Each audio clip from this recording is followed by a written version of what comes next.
এবার আখির বাসাতে গেলেন আখিকে ফেরত আনতে তৃষা ও আহাদ। আহাদ ও তৃষাকে নিয়ে আবারও লাইভে এসে কথা বললেন আখি।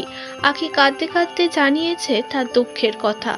তিনি বলেছেন আর কখনোই কোনো কিছু ঠিক হওয়ার না।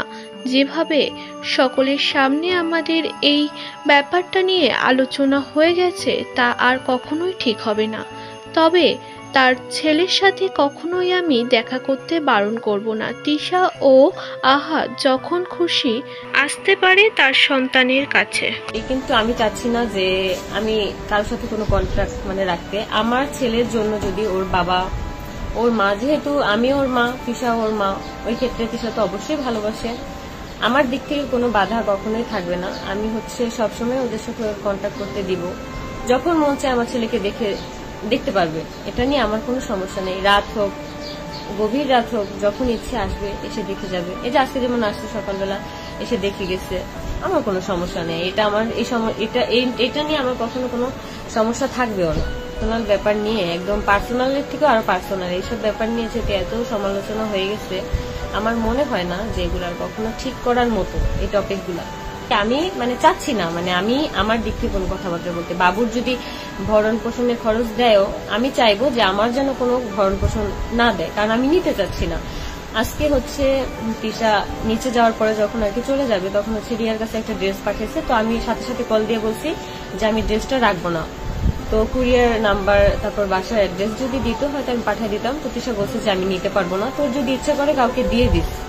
তো আমি এই ড্রেসটা আমি রাখবো না, হয়তো কাউকে দিয়ে দিব, নয়তো ফেলে দিব।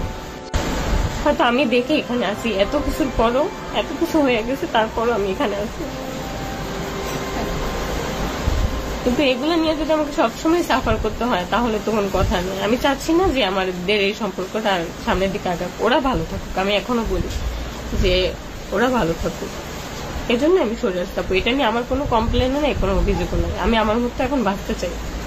এখন আমাকে যদি এভাবে বাঁচতে না দেওয়া হয়, হয়তো আমি অন্য কোনো কিছু করে ফেলবো, তখন আবার যেন আপনার আফসোস না করেন।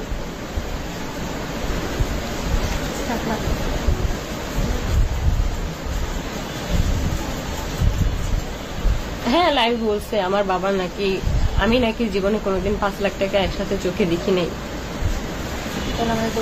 আমরা গরিব, এটা নিয়ে আমার কোনো সমস্যা নেই। আমার বলতে কোনো খারাপ লাগাও কাজ করে না, কারণ আমরা গরিব হলে যদি মানুষের কাছে ছোট হয়ে থাকতে হয়, তাহলে ওইসব মানুষ কোনো মানুষের মেন্টালিটির মধ্যে পড়ে না।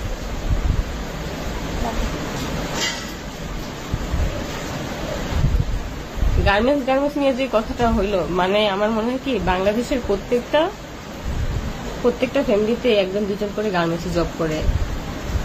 আমি আর কি যতদূর জানি, এখন যদি আমার জানা যদি ভুল হয় তাহলে এটা আমার ভুল। গার্মেন্টসে জব করে পেট চালায়, এটাও একদম ঠাট্টা মজার মধ্যে নিয়ে এসে পড়ছে। গার্মেন্টসে জব করে 7,000 টাকা বেতন।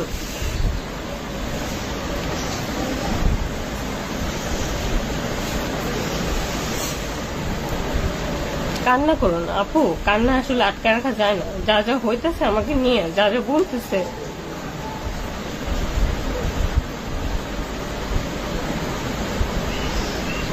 আমি যদি আমার মতো থাইকাও যদি আমি সব দিক থেকে প্রেশার ক্রিয়েট করতেছে আমার উপরে, আমার মনে হয় না আমি বেশি দিন এভাবে স্টে করতে পারবো। আমার যদি কখনো কোনো ক্ষতি হয়ে যায়, তাহলে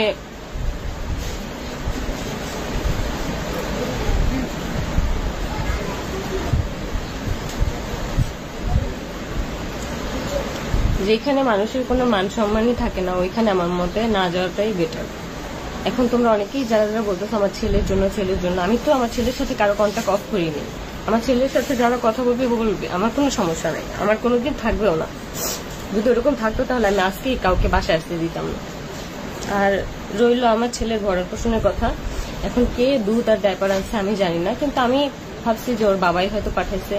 কিন্তু অনেকে কমেন্ট করতেছে যে না, তৃষাপু যেহেতু গেছে, তৃষাপু নিয়ে গেছে।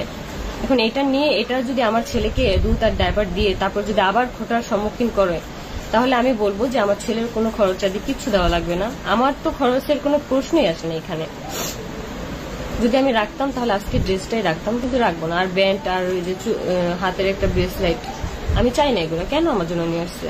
আমার যদি দেয়ালে পিঠ থেকে যায় তখন আমি অবশ্যই কোনো স্টেপ নিব।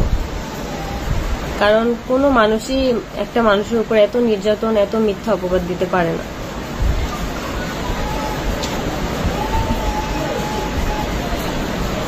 সবকিছু খুলে বলো কি হয়েছিল ওই দিন।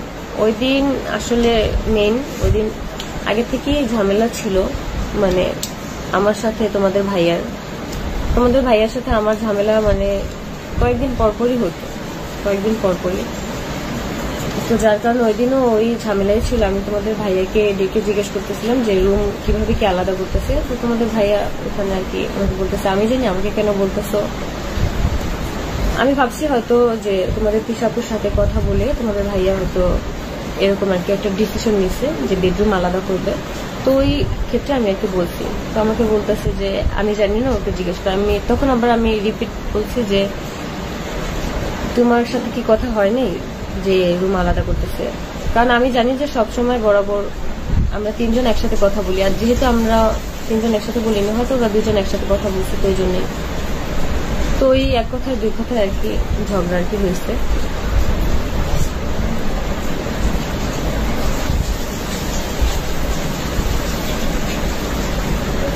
আল্লাহ তোমাকে ভালো রাখুক, ওদের কাছে গিয়ে নিজেকে আর ছোট করো না।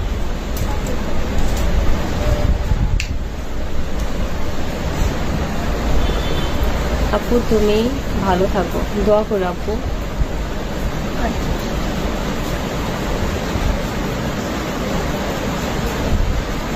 বোন জীবনে যদি সুখ চাও তাহলে ওই পরিবারের জন্য। সুখ না আপু, আমি একটু ভালো থাকতে চাই, মানে মেন্টালি ভাবে আমি একটু ভালো থাকতে চাই।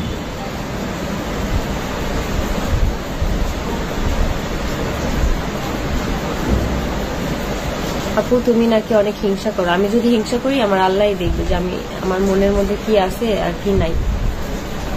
আমি শুধু আল্লাহর কাছেই বলবো যে আমার মনের মধ্যে যদি হিংসা থাকে তাহলে আল্লাহ যেন আমার বিচারটাই করে।